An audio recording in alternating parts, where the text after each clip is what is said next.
이재명 대통령이 오늘 다카이치 사나이 일본 총리와 정상회담을 위해 1박 2일 방일 일정에 돌입했습니다. 이번 회담에서 이 대통령은 미래지향적 과거사 문제 해법을 모색하고 한일 셔틀 외교를 본궤도에 올릴 예정인데요. 청와대 취재기자 연결합니다. 이다영 기자. 네, 이재명 대통령이 조금 전 간사이 국제공항에 도착했습니다. 일본 측에서는 에리 아르피야 외무성 대신정무관, 미즈시바 고이치 주한대사가 나와 이 대통령을 영접했고, 우리 측에서는 이혁 주일대사 내외와 이영채 주 오사카 총영사 내외 등이 나와 이 대통령을 환영했습니다. 두 정상은 지난해 경주 에이펙 정상회의 이후 2달 반 만에 다시 만나게 되는 건데요. 다카이치 총리가 취임한 이후로는 두 번째 갖는 한일 정상회담입니다.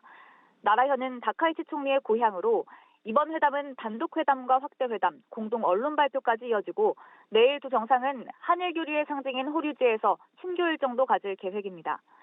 역대 일본 총리가 본인의 지역구로 외국 정상을 초청한 사례는 드문 편인데 특히 나라현에서 열리는 건 처음 있는 일입니다.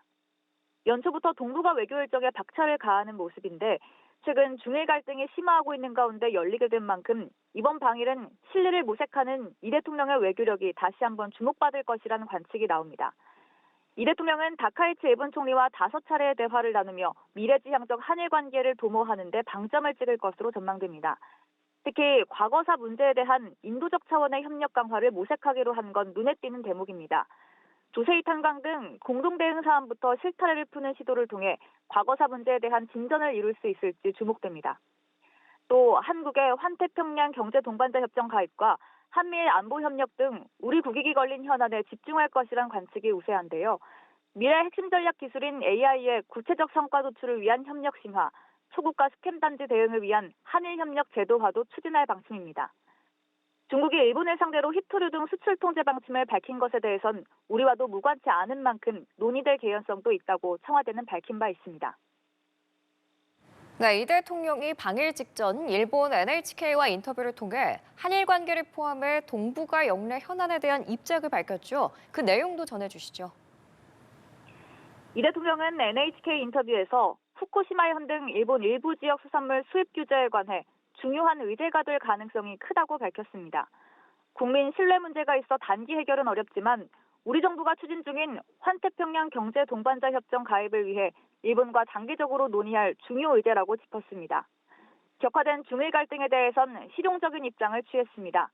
시진핑 주석에게 중국만큼 일본과의 관계도 중요하다고 말한 대화 내용을 소개하며 중일 대립에 대해 우리가 깊이 관여하거나 개입할 문제는 아니라 생각한다고 밝혔습니다. 이 대통령은 또 북한과 일본이 필요하면 수교하는 관계로 발전하는 것이 좋다고 생각한다고 말했는데요. 동북아 평화와 안정을 위해선 북미, 북일 회담은 매우 중요하다면서 적극적인 지지와 지원을 약속했습니다. 한일 관계에 대해선 가치와 지향을 함께 한다는 측면이 중요하다며 협력할 분야가 워낙 많다고 강조했습니다.